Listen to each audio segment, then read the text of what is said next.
Amém. Bom dia, irmãos. A graça e a paz do Rei dos Reis esteja sobre a sua vida. Amém? Amém. Eu me sinto muito privilegiado. É tão bom a gente cultivar a amizade, né? O pastor Elias, é um grande homem de Deus também. Sua esposa, a pastora Andressa. E toda a equipe aqui, né? E eu me sinto muito à vontade aqui com os irmãos, não é? E aí ele disse que ia ter uma festa. Eu falei assim, se vai ter alguma coisa de milho, eu vou para lá, então, né? E a gente já entrou aí na bênção, né? E acabei me autoconvidando para estar aqui, né? E um tempo de refrigério com a minha esposa, a pastora Creus também, que está comigo. E eu louvo a Deus por esta manhã tão preciosa, né? Que eu chamo de manhã de oportunidade, que é o que eu quero compartilhar com vocês. Porque todas as vezes que estamos reunidos, acredite, é uma grande oportunidade que Deus está nos dando.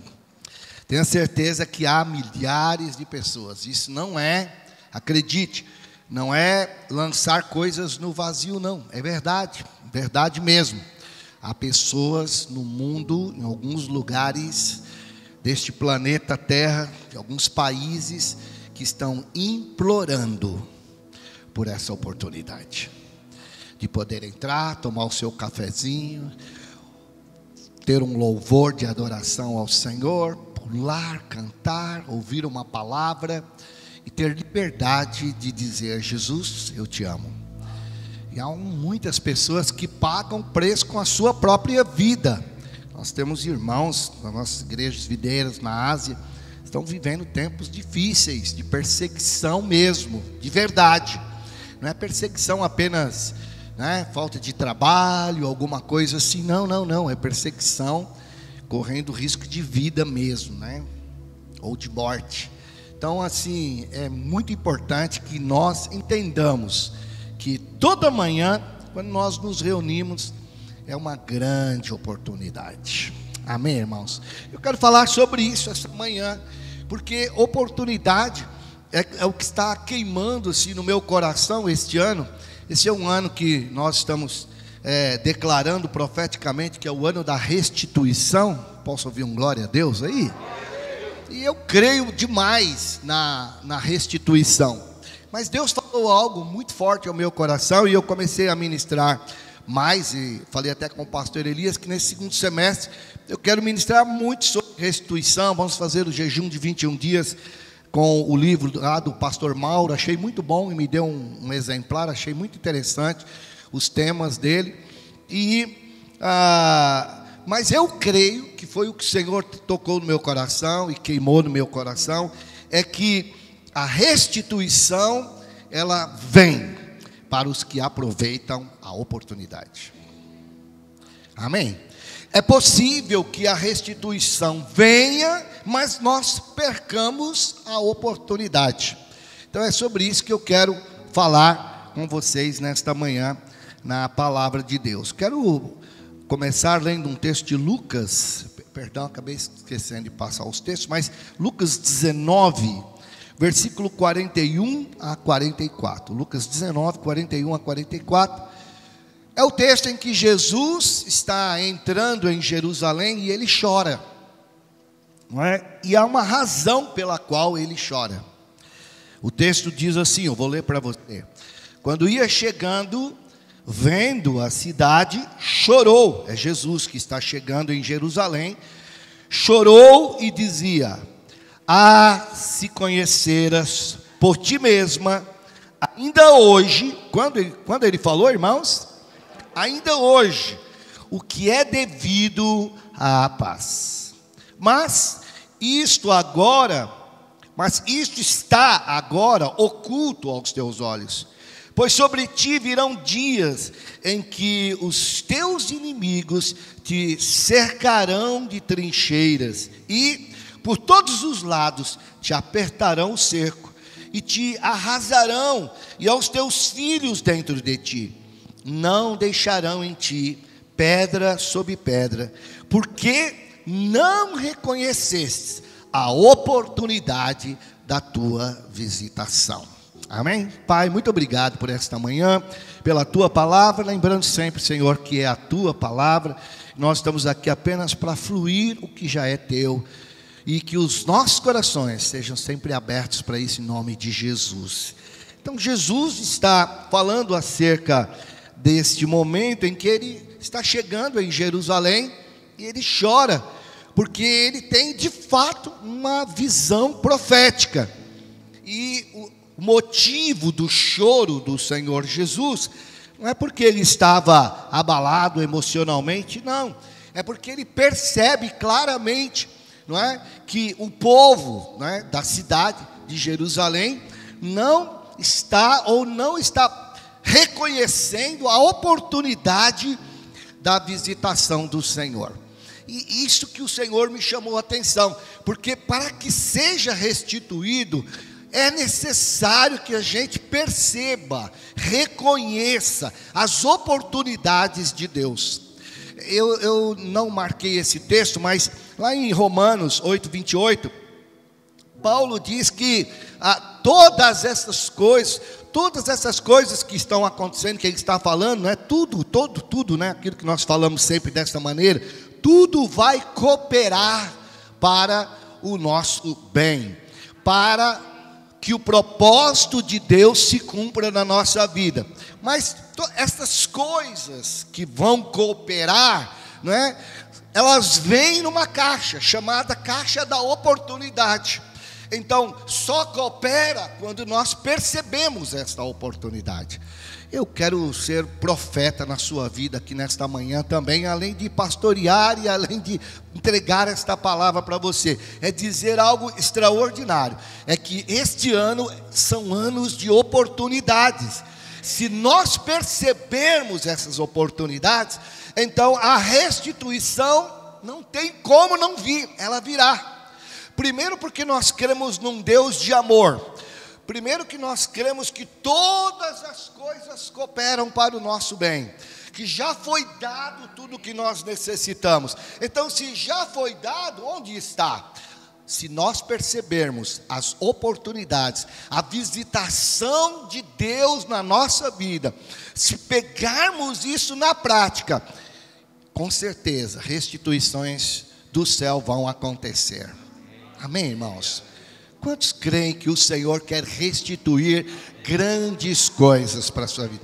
Eu quero te falar algo que eu preguei domingo depois desta mensagem. Eu preguei já uma outra mensagem que eu falo exatamente isso. Quero te alertar: o diabo não vai te restituir nada. Eu gostava muito, nós gostávamos, tem problema com o louvor, pode continuar cantando, mas tem que tomar muito cuidado com o que nós cantamos, não é? Mas a gente cantava muito aquela questão: eu fui no terreno, no inimigo, e eu tomei tudo o que ele me roubou. Olha, eu vou te falar, o diabo não vai restituir nada para você. Todas as coisas estão nas mãos do Senhor, e quem vai restituir tudo para você é o Senhor. Posso ouvir um glória a Deus aí? Então eu não tenho que ficar brigando com o diabo, dizendo: você vai ter que devolver, Satanás. O diabo é ladrão, é miserável, é perdido, perdeu até a porta da casa dele, não tem nada para me dar. Mas Deus vai restituir todas as coisas, porque a promessa é de Deus para a nossa vida, e Ele é um Deus Pai. Posso ouvir um glória a Deus mesmo? Então o que estava acontecendo aqui é exatamente isso. O pessoal, o povo, né, de Jerusalém não percebeu, não reconheceu a visitação, a oportunidade da visitação do próprio Filho de Deus. Acredite, todas as circunstâncias, mesmo negativas ou positivas, nós podemos fazer desses momentos. Eu não quero para a minha vida circunstâncias negativas o tempo todo, isso não acontece, mas uma coisa é verdadeira: eu posso transformar qualquer circunstância em oportunidades de Deus para a minha vida. Depende como está a minha identidade, depende como está a minha mente, o meu coração em relação ao Senhor. Amém, queridos? Então isso é muito importante. Agora, o Salmo de número 90, Davi também falou acerca disso. Ele diz o seguinte, que nós podemos pedir sabedoria. Ele diz assim, Salmo 90, verso 12, diz: ensina-nos a contar os nossos dias. Para quê? Para que alcancemos coração sábio. Então, a Bíblia está nos ensinando o quê? Que eu posso buscar na palavra e no próprio Deus um coração sábio para aproveitar as oportunidades, para aproveitar o que Deus é na minha vida. Eu acho que tem um texto que, na Bíblia, que para muitos ainda é uma dificuldade de entender. O ladrão veio para roubar, matar e destruir. E acredite, todo crente acredita nisso. Que o diabo, o ladrão, ele veio para roubar, matar e destruir. Mas às vezes nós esquecemos a parte mais importante. Jesus diz: mas eu vim. Essa é a parte mais importante do versículo, não é a do ladrão. É que a gente valoriza mais o roubo, né? Nós valorizamos mais o acontecimento, porque teve um crime, você viu lá, mataram 5. E a gente fala do que mataram, mas não fala da vida que foi. Então, olha, o Jesus está dizendo, mas, eu sempre falo, mas, porque Jesus deixa claro isso. Eu vim para que tenham vida e vida em abundância. Então eu vou te dar a vida da salvação. Você não vai passar mais pelo inferno. Você não está mais condenado. Mas não é só a vida da salvação. Eu vou te dar em abundância. É a vida da graça. Você vai se encher de tudo que o meu Pai tem, porque você agora é filho. Isso é vida abundante. Então nós aproveitamos a oportunidade quando alcançamos um coração sábio. Eu estava essa semana lembrando da tribo de Issacar, né? É uma dos filhos de Jacó, que se tornou uma das tribos de Israel. E a Bíblia diz em 1 Crônicas 12, 32, que a tribo de Issacar, ela tinha um detalhe interessante. Foi dado a capacidade para essa tribo de discernir o tempo, as épocas. Isso não é fundamental? É interessante que essa turminha aqui, eu estava pesquisando acerca disso, o pessoal de Issacar, era eles que colocavam sempre o dia certo, ficava olhando, olha, não podemos perder a oportunidade. Agora é a época da colheita, então eles davam o tempo das festas, as festas judaicas, tudo era feito por essa tribo. Eles que alertavam, olha, agora é o tempo disso, agora é o tempo disso. Segundo a lei, segundo o que foi estabelecido por Deus, esse é o tempo de fazer isto. Então não perdia o tempo e não perdia a oportunidade. Então, a tribo de Issacar teve essa capacidade. O que significa? Que nós agora, que o Espírito do próprio Deus habita dentro de nós, nós temos sim condições de discernir o que é de melhor de Deus para a nossa vida. E acredite, o melhor de Deus ainda está por vir. Mas você já percebeu como Satanás, ele cerca, né, de uma maneira muito forte, como aconteceu aqui com Jerusalém, porque o Senhor, ele viu isso, Jesus viu isso, que infelizmente por eles terem perdido o tempo da oportunidade da visitação do Senhor Jesus, algo ia acontecer. O que? Jerusalém seria destruída. Isso aconteceu nos anos 70, o general romano, general Tito, invadiu Jerusalém. Mas antes disso, estava lendo como é que aconteceu isso. E eles falam que durante 6 meses o exército romano cercou Jerusalém. E ao cercar Jerusalém, não entrava ninguém, não saía ninguém, não entrava água, não entrava comida, não entrava nada. Até que no 6º mês eles derrubaram os muros, destruíram Jerusalém. E nesse tempo de 6 meses, aconteceu muita coisa que Jesus falou aqui. Mães que precisavam dar comida aos filhos, por não terem percebido a oportunidade, o povo passou por situações difíceis. Sabe, a graça nos favorece nisso, irmãos, porque nós temos a condição de discernir pelo Espírito de Deus e não perder de forma alguma a oportunidade. Isso é muito importante. Então, e é claro que isso acontece Eu pedi para o pastor Elias preparar aqui um slide que eu queria passar para você. Eu não quero falar hoje não vou pregar sobre os ciclos na Bíblia, mas os ciclos de anos, né, na Bíblia, eram para marcar exatamente os tempos. Eles viviam desta maneira e são importantes para nós. E esses tempos eram para produzir sabedoria, para eu não perder a oportunidade. A sabedoria é para isso, é para eu não perder a oportunidade de falar do amor de Jesus para alguém, de viver uma vida em abundância em todas as áreas da minha vida. Quando eu perco a oportunidade, eu perco completamente a noção do tempo. Eu sempre me preocupo comigo mesmo. Vou falar só de mim agora, ok? Quando eu estou muito encafifado e dizendo, eu não tenho tempo. Porque se eu não tenho tempo, eu tenho que correr para o Salmo 90 e dizer assim, Senhor, ensina-me a discernir esse tempo. Senhor, ensina-me a contar esses dias. Me ajuda a contar este tempo. Porque eu quero viver, não dizendo que eu não tenho tempo. Eu vou dizer, Senhor, eu tenho sabedoria e o Senhor tem me dado em abundância. Então, uma das maneiras que nós vemos biblicamente é que os anos na Bíblia é contado em ciclos, né? Cada ciclo, todo mundo sabe aqui que tem, ou se você não sabe, tem 7 anos. E em cada ano acontecia alguma coisa. Hoje eu quero dar ênfase no 4º ano desse ciclo, Cada 7 anos... Cada ano dos 7 anos, os 7 anos completava um ciclo, e cada ano algo tinha que acontecer, sim ou não?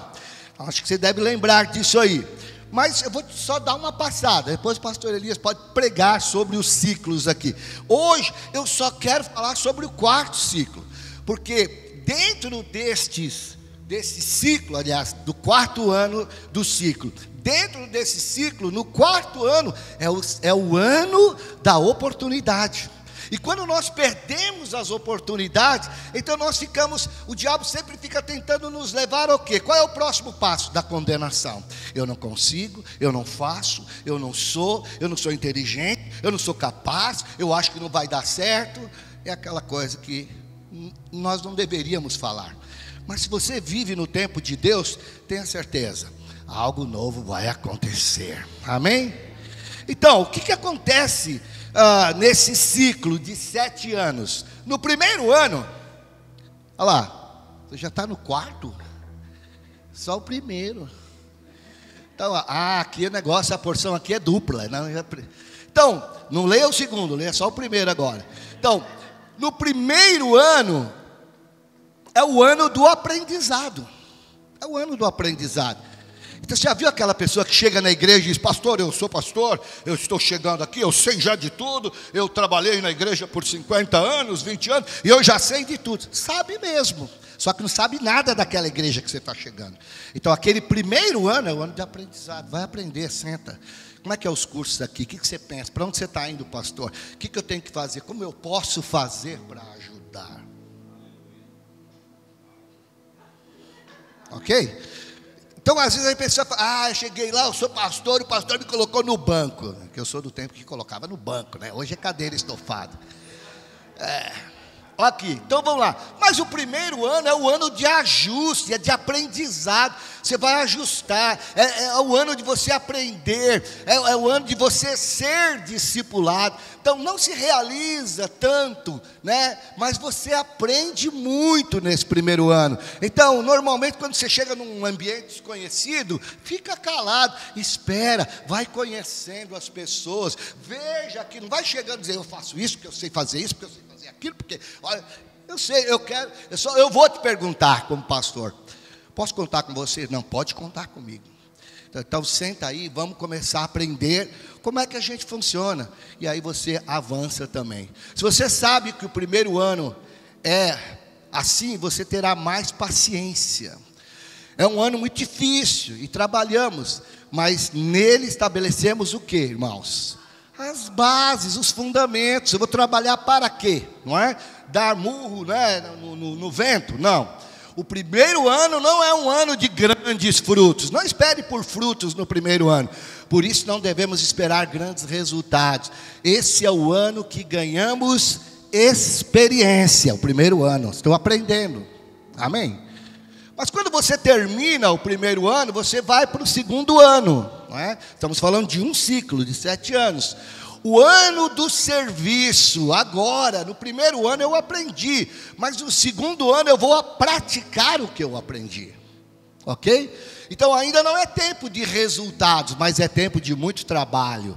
Esse é o momento de conquistar reconhecimento, respeito. É também tempo de humilhação, de quebrar o orgulho, né? Os imediatistas desistem no segundo ano. Os que querem resultado rápido já param no segundo ano. E o segundo ano é o ano de suar a camisa. Nesse ano começamos a ganhar reconhecimento. Às vezes são grandes homens de Deus, grandes líderes. Mas eu sempre digo, você está na graça de Cristo e tem que cair na graça do povo também. Como é que eu caio na graça do povo? Como é que Jesus caiu na graça do povo? Dizendo o seguinte: eu não vim para ser servido, eu vim para servir. Então é assim que você cai na graça de qualquer pessoa, em qualquer situação. Lembre-se, nós estamos falando só de igreja, nós estamos falando de muitas áreas na sua vida. O terceiro ano, não é? É o ano, agora está para cá, né? Terceiro ano é o ano da aliança. Agora você trabalhou, você aprendeu, trabalhou, né? Esse é o tempo da intimidade, da confiança, do amor. Só podemos dizer que somos realmente amigos de alguém depois de pelo menos 3 anos de convivência. Até então é um colega, mas amigo mesmo, tem que viver mais, caminhar um pouquinho, comer sal, né? Como a turma diz, né? Então foi só depois de 3 anos que Jesus disse aos seus discípulos que eles já não eram mais servos, mas eram amigos. Depois de 3 anos, quase no final do ministério do Senhor, Jesus perguntou para Pedro 3 vezes se ele o amava, cada vez apontando para um ano. No terceiro ano, a fidelidade ela é checada. Então, uma das coisas que nós falamos sempre, aliança, tem que ter aliança. Às vezes tem caráter, tem fruto, mas não tem aliança. Quero fazer do meu jeito, porque quando eu fizer, eu vou levar tudo para mim. Não, você não tem aliança, então. Deu para entender isso? Então, mas são anos que vão nos ensinando. Eu só estou falando isso, não é em relação a você, é em relação à oportunidade. Se você vive o ano da maneira correta, o que vai acontecer? Você aproveita cada momento da sua vida. Depois veio o 4º ano, que eu vou falar mais com vocês ainda hoje, o ano da oportunidade, que é o 4º ano, é o tempo do teste. Se nos anos anteriores tivemos frutos, nesse ano algo terá de acontecer. Amém? O Senhor espera algum fruto no 4º ano. Depois de 4 anos num negócio, todos esperam que haja lucro. Os frutos ainda não serão tão, talvez, abundantes. Baseado em Levítico 19:3, sabemos que os frutos dos 3 primeiros anos são amargos e imperfeitos. Mas o fruto do 4º ano não é para ser... O 4º ano é para ser colhido, se não está errado, mas para ser usado como oferta de louvores a Deus. Tudo que você ganhar no 4º ano deve ser integralmente reinvestido. O que significa isso? Que você vai ter oportunidades e parte delas você vai comer, mas boa parte dela, a maioria dela, na verdade, você vai reinvestir. Amém? E você conversa com o seu pastor, que ele é melhor que eu nisso. E o 5º ano é o ano da definição, esse é o ano da perseverança. Somente no 5º ano que as coisas são definidas, se avançamos ou não. É o tempo de testar a perseverança. Depois de 5 anos, as raízes estão firmadas. Se você está no 4º ano do seu casamento, você deve investir tudo no próprio casamento. Não desista, pois a tentação de largar tudo pode ser grande nesse momento. Então, é o ano de definirmos coisas, não é? Então, quando você sabe em que ano você está, você começa a aproveitar as oportunidades melhores. Amém? Dá para você entender isso? O 6º ano, estou saindo rápido porque eu quero falar do 4º, né? O ano da bênção tríplice. É o ano da batalha e da vitória conquistada. É o ano da bênção triplicada ou plena. A bênção suficiente nesse ano, no 6º ano, é para 3 anos. 3 vezes o Senhor te abençoa. Por quê? Porque vai ser usado nesse 6º, no 7º e no 8º, no 1º, que vai começar um ciclo novo. Então, é uma bênção de provisão e refrigério, né? O maná era duplo no 6º dia, mas no 7º ano a bênção era triplicada, para que seja suficiente para o 7º e para o 8º, que é o começo de um novo ciclo, e ainda terá um tanto extra para enriquecimento e prosperidade. O 7º ano é o ano do descanso, é o ano o ano do descanso, da aflição e da tribulação. É tempo de louvores a Deus, é tempo de desfrutar da bênção do Senhor. Então, no casamento é o ano de se fazer aquela viagem que você sonhou, Paris, não é? Se é que alguém gosta de Paris.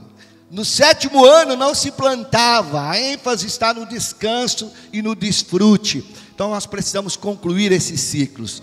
Caso não concluamos, começamos tudo de novo. Caso concluamos, né, ou não concluamos, começamos tudo de novo. Muitos nunca desfrutam do 7º ano, porque desistem dos anos anteriores, e as oportunidades são perdidas. No 8º ano, o início do ciclo começa novamente. Pode tirar, irmão. Eu quero falar mais sobre o ano da oportunidade. Então, por exemplo, tudo que eu disse aqui acerca do ciclo dos 7 anos, você pode aplicar na sua vida, no seu casamento. Por exemplo, eu e minha esposa, esse ano, vamos completar 40 anos de casado. Com a mesma esposa. Hoje é obrigado a falar, né? E olha, que coisa maravilhosa, né? Qual o ciclo? Simples, basta você fazer a conta, né? 7 vezes 4, né? Dá 28, né? 7 vezes 5, 35, certo? Então, eu estou no 5º ano de um ciclo, no 5º ano, e estou vivendo o 4º, vou viver, né, o quarto ano do 5º ciclo. Eu estou no 5º ciclo, estou vivendo o 4º ano, que é o ano da oportunidade. Vai ver que é por isso que o Senhor queimou meu coração, não é? Então, se você pega isso e aplica no seu casamento, você aplica no seu ministério, aplica em várias áreas da sua vida, você vai ver, você vai perguntar, que ano que você está vivendo? Como é que você está aproveitando essas oportunidades que Deus está lhe dando? Porque às vezes você está querendo, presta atenção que agora estou sendo profeta na vida de alguém aqui. Você está querendo decidir o que não é o ano de decidir. Não, já está decidido, já decidi. Não, mas esse não é o ano de você decidir. É o ano do aprendizado. É o ano de você servir mais. Então, você deve orar ao Senhor, não é? Mas eu quero voltar para o ano da oportunidade, porque o texto que nós lemos fala do Senhor Jesus, né, dizendo que eles não reconhecem, não descobriram, não é? Pode ser 12:15? Acho que eu não vou conseguir. Então, eles não descobriram, não discerniram a oportunidade da visitação de Deus, e Jesus chora. Eu estava vendo acerca do termo, né, em grego, da oportunidade. E oportunidade, ainda que pareça ser algo jogado, não é, aberto, não é não. O termo oportunidade é medida exata. É por isso que perde. Não é que perde porque nunca mais vai ter, mas passa o tempo. Aí você tem que começar de novo o ano anterior, ou voltar em algum ciclo, não é? Então, olha que coisa interessante. É tempo fixo e definido. Eu anotei aqui. A esperada época decisiva. É o tempo da oportunidade. Por isso nós não podemos perder. Então, eu defini algumas coisas que eu disse aqui. O que é tempo de oportunidade? Tempo de oportunidade é, em primeiro lugar, tempo de frutificação. Amém? É o tempo que eu frutifico. É o tempo em que Deus que depois de viver o tempo do aprendizado, do serviço, da aliança, os frutos vão aparecer. Então você vai perceber isso, estão aparecendo frutos. Não tem a ver comigo, é graça pura, porque nós de nós mesmos não temos nada, mas nós começamos a ver que está acontecendo coisas, os frutos começou a vir em minhas mãos, mas não é porque você é especial, mas é porque você está num tempo de frutificar, e o Senhor está lhe dando isso, não é? Então, houve um exemplo em Lucas 13, que Jesus falou acerca disso, Lucas 13, versículos 6 a 9, quando ele fala do exemplo da figueira. Então Jesus proferiu a seguinte parábola: certo homem tinha uma figueira plantada na sua vinha, e vindo procurar fruto nela, não achou, não tinha fruto na figueira. Pelo que disse ao viticultor: há 3 anos, quanto tempo, gente? 3 anos, eu venho procurar fruto nessa figueira e não acho, pode cortá-la. Para que está ela ainda ocupando inutilmente a terra? Ele, o viticultor, disse. Ele, porém, respondeu: Senhor, deixa ainda esse ano, o 4º ano. Já foi 3, então agora vai viver o 4º. Deixa ainda este ano, até que eu escave ao redor dela e lhe ponha estrume, adubo. Se vier a dar fruto, bem está. Se não, a gente manda cortar. Então, o 4º ano é o tempo que o Senhor faz frutificar coisas em sua vida. Então, a oportunidade, ela vem quando você percebe que coisas de Deus estão frutificando na sua vida. Segunda coisa é que a oportunidade também é tempo de investimento. O tempo da oportunidade é o tempo de investimento. Então, quando os frutos aparecem, a gente não pode perder a oportunidade de investir. Isso é muito interessante.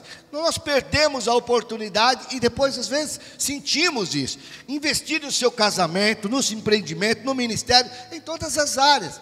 Mas, veja, Jesus olha para eles e diz que eles não tiveram percepção da oportunidade. Eu oro sempre: Senhor, não me deixa passar as oportunidades. Não me deixe que eu tenha um coração onde a sabedoria fique de lado ou colocada de lado e eu acho que devo fazer tal coisa. Eu digo: Senhor, me dá sabedoria, eu preciso disso. Então, 1 Coríntios 7, versículo 21, Paulo falou: foste chamado sendo escravo, não te preocupes com isso, mas se ainda podes tornar-te livre, aproveita a oportunidade. Aproveita a oportunidade. Então, se algumas coisas não deram certo um tempo atrás, alguns anos, ou no começo, porque eu deveria ter feito o curso tal, eu deveria ter, eu não gosto muito dessa coisa desse preterismo, dessa coisa de viver sempre no pretérito, no passado, de ficar sempre, olha, eu deveria, eu poderia, eu queria. Não, comece agora. Se você pode, tem a oportunidade hoje, então aproveite a oportunidade. Quando? Hoje. Comece agora, zera tudo. Eu nunca fui dizimista, então eu estou andando debaixo de condenação, e a minha vida, então, para quem disse que você tem que andar em condenação por conta disso? Jamais. Pastor, como eu devo fazer? Comece agora. Oferta, veja o que Deus vai colocar no seu coração, faça a vontade de Deus, comece agora, nesse momento. Mas algumas pessoas ficam fazendo contas, porque agora eu já não posso mais. Quem definiu o seu agora para dizer que você não pode mais? Se a Bíblia diz que eu posso todas as coisas, eu posso todas as coisas naquele que me fortalece. Então, quero falar com os homens aqui da minha idade, mas eu não vou revelar a minha idade. Vai fazendo as contas pelo casamento, né? Eu quero te falar, o tempo é agora. Se divirta agora, se divirta no seu casamento agora, se divirta no seu trabalho agora, se divirta com seus netos agora. Para de, eu estou velho, porque eu estou velho, só falta o túmulo mesmo. Então, eu quero te falar, você não está velho, velho é o diabo, é o nosso velho inimigo. Nós somos mais do que vencedores, e as oportunidades foram dadas pelo Senhor para a nossa vida. Então Deus te deu uma oportunidade, vai eu falar isso, né? De você cantar cânticos espirituais. Cante cânticos espirituais. Enquanto você lava a louça, enquanto você trabalha, enquanto você está na casa limpando, seja lá o que for, enquanto você está no seu trabalho, cante cânticos espirituais, porque ali o Senhor vai renovando a sua vida, e ninguém pode prender a sua boca. Você vai dizer, mas é que na minha igreja, que minha igreja, nós somos a igreja, você é o lugar da habitação do Espírito Santo. Quem pode fechar a sua boca? Se você é um adorador, como você vai perder a oportunidade de falar em outras línguas, de louvar a Deus? Então a oportunidade é agora. Terceira coisa é que a oportunidade é tempo de espera também. A oportunidade é a resposta, na verdade, eu creio que é a resposta da espera. Então, às vezes nós pedimos ao Senhor, mas ignoramos o tempo da espera, né? Quando esperamos confiantemente pelo Senhor, ou no Senhor, o Senhor virá, irmãos. Amém? Alguém lembra do Salmo 40, verso 1? Esperei confiantemente, com paciência pelo Senhor, e Ele se inclinou para mim, ouviu o meu clamor, e Ele ouviu quando eu estava pedindo socorro. Espera confiantemente. Você vai orar, mas vai saber que a sua oração tem resposta, porque é poderosa a oração do justo. Amém? Quarta coisa e última, é o tempo também do Kairós de Deus, é o tempo de Deus. A oportunidade também precisa ser respeitado, o tempo de Deus, o tempo que o Senhor está preparando. Entre o tempo que Davi foi ungido e o tempo que ele assumiu o reinado, teve um tempo de preparo. Esse tempo foi um tempo de Deus para a vida dele.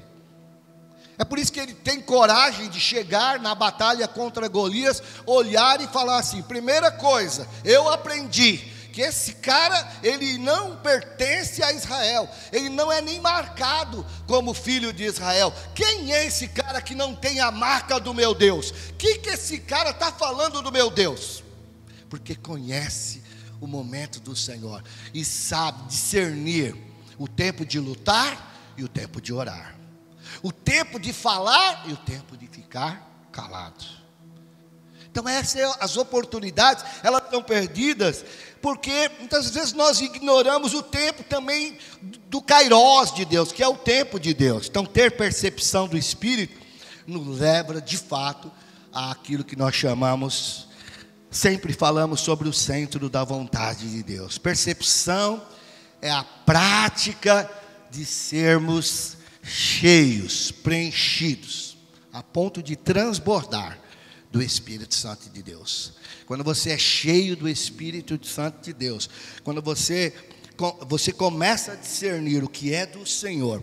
Sabe que eu vejo uma coisa muito interessante no profeta Jeremias. Ele profetizou duramente contra o cativeiro de Judá, duramente contra reis da época, a ponto de ser jogado no calabouço, mas ele foi poupado a vida, ele não foi para o cativeiro.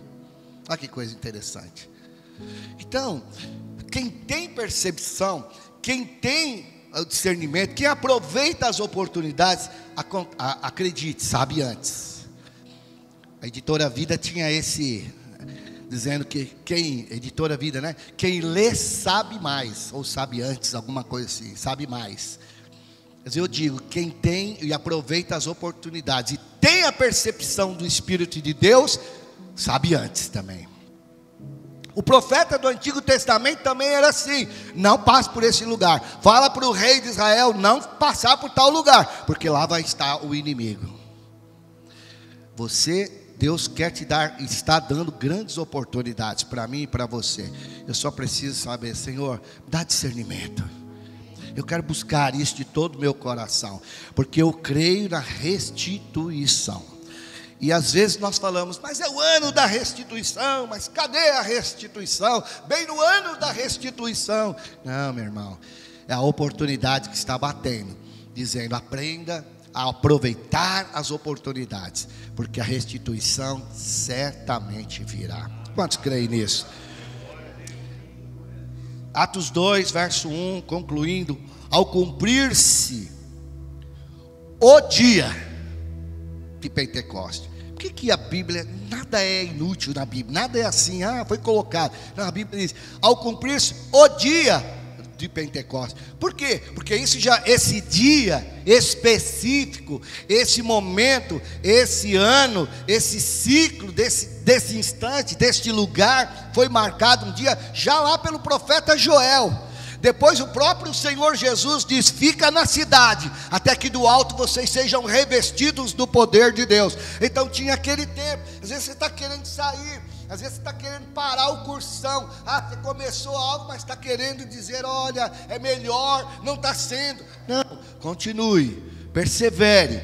Não é porque o enchimento do Senhor virá. A Bíblia diz que ao cumprir-se o dia de Pentecostes, naquele momento, estavam como? Todos reunidos. Então o modo também é importante. Então como eles estavam? Todos reunidos, conforme o Senhor disse, naquele mesmo lugar. E de repente, eu gosto dessa palavra, esse texto aqui que fala que é de repente. De repente é porque esse de repente traduz algumas coisas para o meu coração. Uma delas é: você não vai saber de onde vem, mas de repente virá.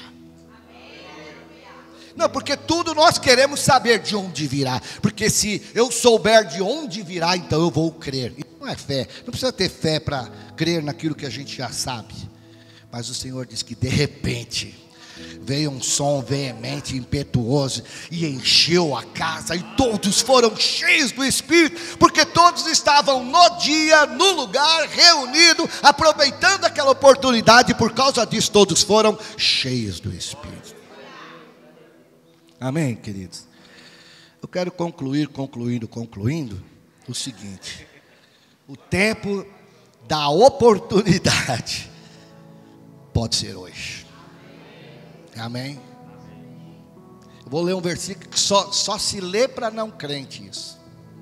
Pelo menos na minha igreja, em 1943, só li esse versículo só para não crente. Mas eu descobri que esse versículo é para mim. Hebreus 3, versículos 7 a 8. Assim, pois, como diz, quem diz?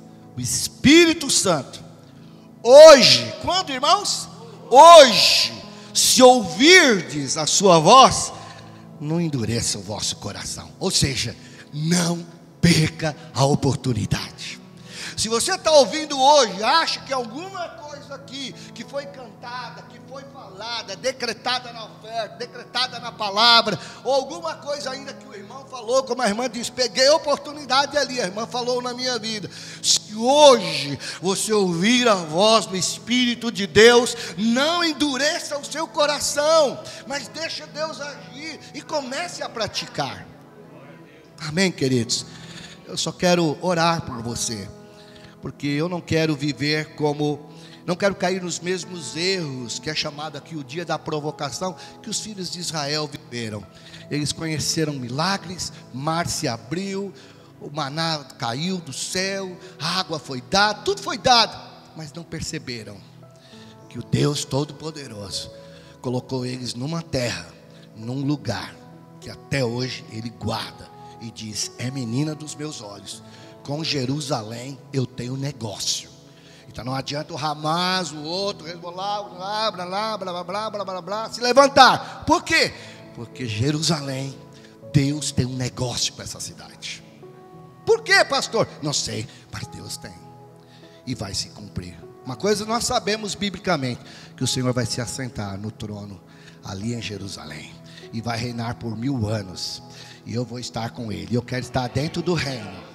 Eu não quero ser só um surdo, eu quero ser alguém lá no reino também. Eu quero reinar com o Senhor. Posso orar por você nesse momento? Fique em pé só um segundinho. Pastor Elias pode vir aqui. Muito obrigado, Senhor, por esses teus filhos. Oh Deus, esse é um tempo da oportunidade. E eu não vou endurecer o meu coração. Eu não vou ficar olhando, Senhor, o que está no passado. O passado não vai falar na minha vida. A circunstância de ontem não vai mudar o que Deus tem para mim na eternidade. Oh, Shakandarabassore Barabás. Pai, eu oro para que a presença do Espírito Santo de Deus transborde, Senhor, e que esta oportunidade seja clara, a oportunidade do favor, da graça, do descanso, de esperar com paciência, de transbordar do Espírito. Senhor, eu oro por cada mulher aqui hoje, Senhor, dá a ela, Espírito de Deus, um coração sábio, porque a tua palavra diz que as mulheres encontrarão coração sábios diante de ti. Oh Deus, eu oro por Senhor, por esses irmãos, homens que estão aqui, e que eles encontrem corações, Senhor meu Deus, cheios da oportunidade de Deus, cheios da sabedoria que vem do alto. Que eles não vivam, Senhor, por aquilo que estão vendo, mas que eles vejam o que Deus está fazendo, gradativamente, dia ou turnamente, Senhor, todos os dias, enquanto eles dormem, Senhor, o Senhor já está dando a eles a oportunidade de viverem como mais do que vencedores, mais do que eles imaginam. De repente, Senhor, pode ser agora, Senhor, de repente pode ser hoje, de repente pode ser ainda esta semana, na vida de cada família, na vida desta igreja, na vida do pastor Elias, na vida, Senhor, da pastora Andressa, na vida dos seus filhos. De repente, Senhor, nós chamamos a existência, Senhor, porque o Senhor, um dia para o Senhor é como 1000 anos, e 1000 anos, Senhor, como um dia. E o Senhor pode agora, Senhor, expressar um resumo dos tempos e dizer: vou abençoar agora, vou liberar a bênção agora. Eu abençoo, te agradeço, Senhor, pela oportunidade de poder falar de oportunidade, porque eu vivo nela em todo o tempo, Senhor, da minha vida. Muito obrigado, Senhor. Obrigado, Jesus. Amém.